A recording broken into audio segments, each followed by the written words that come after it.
Today on the Daily Scoop podcast from the Scoop News Group, the Army looks to build a drone marketplace, and DARPA reveals the winning models in its AI Cyber Challenge.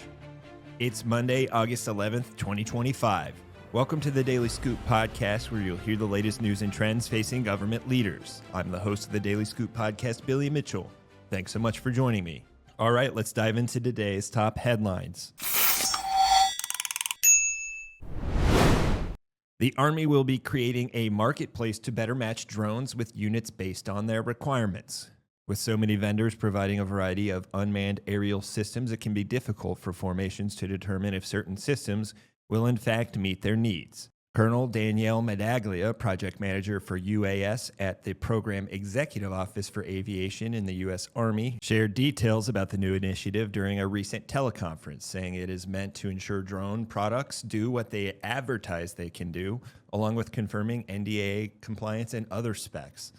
The forthcoming marketplace is part of the drone revolution occurring within the Pentagon. Secretary of Defense Pete Hegseth issued a directive last month on unleashing U.S. military drone dominance, which sought to improve how the department develops and employs small UAS. That directive calls for every squad to be equipped with low-cost, expendable drones by the end of 2026. Army officials called the new marketplace and approach a, quote, fundamental shift, unquote, in how traditional acquisition is conducted. The goal is to get systems into the hands of troops as quickly as possible. Under the current acquisition paradigm, the PEO would get a requirement, run a competition with industry, select a few vendors, award systems, and then field them to units. That process could take months to years in some cases. Now the PEO is taking more of a free market approach, officials said. The marketplace aims to create an open competition environment where vendors can present their systems to acquisition officials who will vet them under a tiered system, and once validated and rated, post them for service members and units to choose from.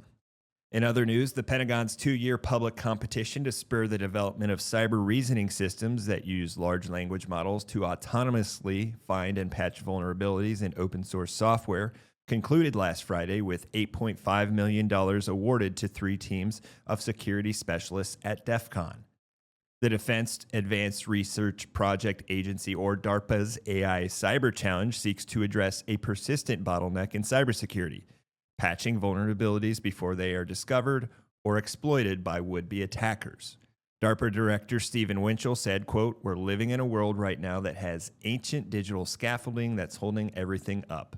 A lot of the code bases, a lot of the language, a lot of the ways we do business, and everything we've built on top of it has all encouraged huge technical debt. It is a problem that is beyond human scale," unquote. The 7 semifinalists that earned their spot out of 90 teams convened at last year's DEF CON were scored against their models' ability to quickly, accurately, and successfully identify and generate patches for synthetic vulnerabilities across 54 million lines of code. The models discovered 77% of the vulnerabilities presented in the final scoring round and patched 61% of those synthetic defects at an average speed of 45 minutes. The models also discovered 18 real zero-day vulnerabilities, including 6 in the C programming language and 12 in Java code bases. While the teams' models didn't patch any of the C code-based zero days, they did automatically patch 11 of the Java zero days. Team Atlanta took the first place prize of $4 million. Trail of Bits won second place and $3 million in prize money, and Theory ranked third, taking home $1.5 million.